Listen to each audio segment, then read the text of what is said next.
Example number 3, हमारा question है a tree breaks due to storm and the broken part bend so that the top of the tree touches the ground making an angle 60 degree.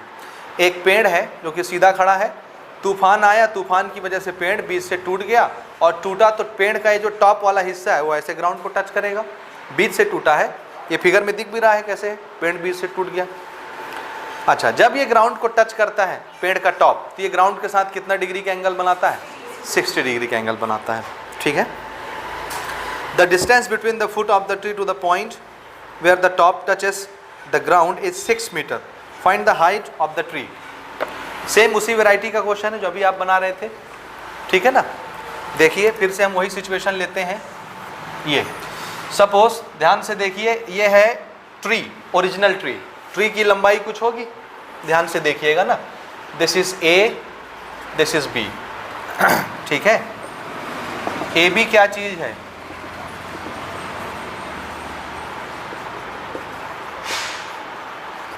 Original length of tree.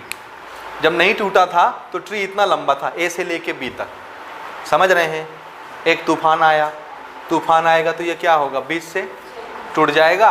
आप ध्यान से देखिए, यहाँ से टूट गया मान लेते हैं ए, ये ठीक है, यहाँ से टूट के ये ऐसे आ गया ये हिस्सा, तो इसको हम बराबर बना लेते हैं ऐसे। ये यानी ये वाली लंबाई और ये वाली लंबाई दोनों कैसे हैं? यहाँ से टूटा तो यही हिस्सा गिर गया ऐसे ज़मीन पे, समझे ना। तो ये वाली लंबाई और ये वाली लंबाई दोनों कैसे होंगे? बराबर होंगे। This point is a. तो ए पहले यहाँ था टॉप में, ट्री का टॉप हवा में था, थोड़ी देर के बाद ये ए कहाँ आ गया? ग्राउंड पे आ गया। समझ आया।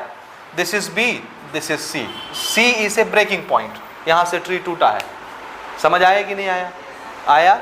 और ऊपर अब पेड़ नहीं है तो मैं इसको डॉटेड लाइन से ऐसे बना देता हूँ ये। ठीक है। ये पहले रहा होगा इतना हाइट और यही टूट के नीचे गिर गया। ठीक है। तो बताइए ट्री की ओरिजिनल लंबाई कितनी है? A B. ए बी कहाँ से कहाँ तक था? यहाँ से यहाँ तक, और बीच से टूटा है तो ये ए बी कितना हुआ? ए सी प्लस सी बी। समझ रहे हैं। तो इस ए बी को हम और क्या लिख सकते हैं? A C plus C. This is the original length of the tree. समझ रहे हैं। Original length of the tree समझ में आया कि नहीं आया? ये ठीक है, फिगर समझ आया। अच्छा, ट्री का ये टॉप जब यहाँ ग्राउंड पे आता है तो ग्राउंड के साथ कितना एंगल बनाता है?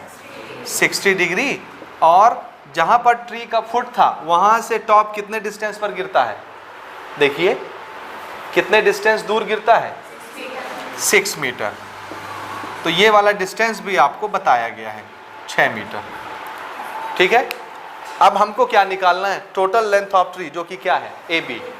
तो ध्यान से देखिए, अगर ये एंगल 60 डिग्री है तो इसके सामने वाली साइड ये, क्योंकि ट्राइंगल यहाँ से बन रहा है ए बी सी, ये है ट्राइंगल। तो इस ट्राइंगल के लिए अगर ये एंगल हम कंक्लूड करें तो इस एंगल के सामने वाला साइड क्या कहलाएगा? क्या कहलाएगा? परपेंडिकुलर। जस्ट लगा हुआ एडजेसेंट क्या कहलाएगा? बेस। और ये है 90 डिग्री, तो 90 डिग्री के सामने वाला ये हाइपोटेनियस। समझ आया। So this is hypotenuse, perpendicular, base. ध्यान से सुनिएगा, ट्री का कुछ हिस्सा ये है और कुछ हिस्सा ये पड़ा हुआ है, तो मुझे ये लेंथ भी निकालनी है और ये लेंथ भी निकालनी है, तब ना ये वाली लेंथ प्लस ये वाली लेंथ क्या बनेगी? ये टोटल लेंथ। समझे कि नहीं? क्योंकि यही AC गिर गया इधर, तो ये जो जितना सेंटीमीटर या जितना मीटर होगा ये भी उतना ही मीटर हुआ ना। यही तो है AC, जो ऊपर था वो अब नीचे है। तो हमको ये निकालना है, ये जो कि हमारी फिगर में ये है। ठीक है। तो हमको ये भी चाहिए और जहाँ से टूटा ये भी चाहिए। दोनों ऐड कर देंगे तो क्या आ जाएगा? AC, ये है AC और ये है BC या CB। AC और CB जोड़ देंगे तो टोटल लेंथ ऑफ ट्री बन जाएगा। तो हमको क्या चाहिए? BC भी चाहिए और AC भी चाहिए, दोनों निकालना है। आप सुनिए, दिस इज द एंगल 60। ये को पहले हम ये निकाल लेते हैं ना। आप चुन लीजिए, पहले आपको ये निकालना है कि ये निकालना है। क्या निकालना पसंद करेंगे? पहले AC निकालना पसंद करेंगे कि BC निकालना पसंद करेंगे? बोलिए। पहले BC निकाल लें। तो इस एंगल के लिए ये BC क्या है? परपेंडिकुलर। अगर परपेंडिकुलर निकालना है तो एक साइड दिया होना चाहिए। कौन सा साइड दिया है? बेस। तो बेस, परपेंडिकुलर और एंगल, कौन सा रेशियो बना? 10, तो 10 लग जाएगा तो ये निकल आएगा। ठीक, देखिए in triangle A B C 10 60 degree is equal to perpendicular upon base. Perpendicular कौन है? C B. बेस कौन है? बी ए बी, जो भी नाम आप रखना चाहें। ठीक है, नाउ सी बी की वैल्यू कितनी, ये हमको निकालना है, अननोन कर देते हैं। बी ए की वैल्यू कितनी? 6। ठीक है, 10 60 की वैल्यू √3 होता है, ये आपको याद होना चाहिए। This is C B upon 6, तो सी बी कितना आ गया, ये इधर आ जाएगा मल्टीप्लाई होने, 6 1 जा 6 √3, क्योंकि ये नंबर है ये रूट है। नंबर और रूट मल्टीप्लाई नहीं होते, नंबर नंबर से मल्टीप्लाई होता है, रूट रूट वाले से मल्टीप्लाई होता है। तो इस रूट के सामने अगर कुछ नहीं दिख रहा तो कौन होगा? 1, तो 6 1 से मल्टीप्लाई होके हो गया 6 और साथ में √3 चिपका हुआ है।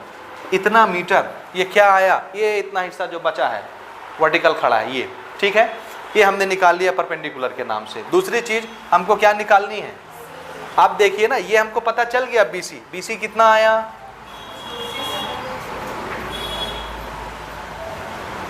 इतना आया, 6 √3 मीटर आया बीसी। अब क्या निकालना है? सी ए सी, जो भी आप नाम कहें, ये निकालना है। ये क्या चीज है इस एंगल के लिए? हाइपोटेनियस। और आपको क्या पता है? अब ये दोनों साइड पता है, समझ आ रहा है? अब ऑप्शन एक और बढ़ गया, पहले सिर्फ बेस पता था और हमको हाइपोटेनियस निकालना था, तो बेस और हाइपोटेनियस कौन सा रेशियो बनता? बेस हाइपोटेनियस कॉस, तो कॉस लगाते तो ये निकल आता। अब आपको क्या पता है? परपेंडिकुलर और हाइपोटेनियस निकालना है। अगर आप इसकी हेल्प से ये निकालना चाहते हैं तो ये है हाइपोटेनियस, ये है परपेंडिकुलर, तो परपेंडिकुलर और हाइपोटेनियस कौन सा रेशियो बनेगा? साइन लगाइए, इसको इसको इन्वॉल्व करिए, ये निकल जाएगा, या कॉस लगाइए, इसको इसको इन्वॉल्व करिए, ये निकल जाएगा। किससे निकालना पसंद करेंगे आप, परपेंडिकुलर से कि बेस से? किससे? परपेंडिकुलर इन्वॉल्व कर लें कि बेस इन्वॉल्व कर लें? ये है बनाने का तरीका, कैसे बनाना है। ठीक है ना, अब ये नहीं सोचना बुक वाले ने कॉस क्यों लगाया, साइन क्यों लगाया, आपको डिसीजन करना है कि हम क्या लगाना चाहेंगे। समझ गए? बोलिए क्या लगाना है? परपेंडिकुलर को ले ले, इसकी हेल्प से निकालें इसको। सो इस एंगल के लिए यह है परपेंडिकुलर, यह है हाइपोटेनियस, तो परपेंडिकुलर और हाइपोटेनियस हमने इन्वॉल्व किया। नोट करेंगे again, in triangle A B C perpendicular hypotenuse, तो मुझे इसका कौन सा ट्रिग्नोमेट्रिकल रेशियो लेना है? Sine. Sine 60 is equal to perpendicular upon hypotenuse. Perpendicular कितना, नाम पहले रख देते हैं BC, और हाइपोटेनियस इज AC। साइन 60 की वैल्यू √3/2 और BC की वैल्यू हमने पहले निकाल ली है, this is 6 √3 divided by AC हम निकालना चाहते हैं। अब देखिए √3 कैंसिल हो जाएगा, समझ में आता है क्यों? क्योंकि ये जब इधर आएगा तो कैंसिल हो जाएगा, ऐसे ही कैंसिल कर दीजिए। यहाँ क्या बचा? 1/2, यहाँ 6/AC। AC इधर ले लेते, 2 उधर मल्टीप्लाई कर देते हैं, कितना आ गया AC? 12 मीटर। समझ आ रहा है? आप इसकी हेल्प से निकाल के देखिए, ओरल करते हैं ना। देखिए अगर मैं बेस और हाइपोटेनियस लेता तो बेस अपॉन हाइपोटेनियस क्या लेता? cos 60, और cos 60 की value 1/2, 1/2 equal to 6/AC।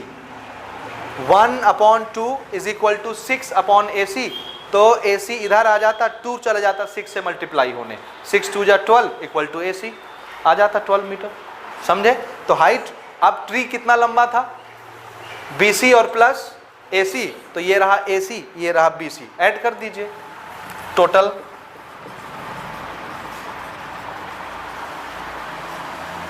Length of the tree AB is equal to AC plus BC या CB, जो भी है। AC 12 आया और BC कितना आया था?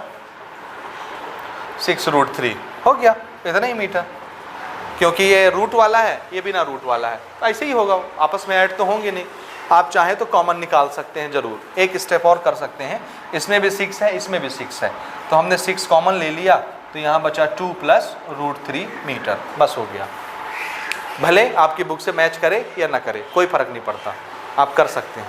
हो गया, ये आ गया, समझ गए कैसे बनाना है, कौन से ट्रिग्नोमेट्रिकल रेशियो कब इन्वॉल्व होते हैं, बन जाएगा। तो 2-4 क्वेश्चन लगाने के बाद अब आप एकदम फ्रिक्वेंट हो जाएंगे इसमें। ठीक है, चलिए नेक्स्ट क्वेश्चन लेते हैं, एग्जाम्पल नंबर 4।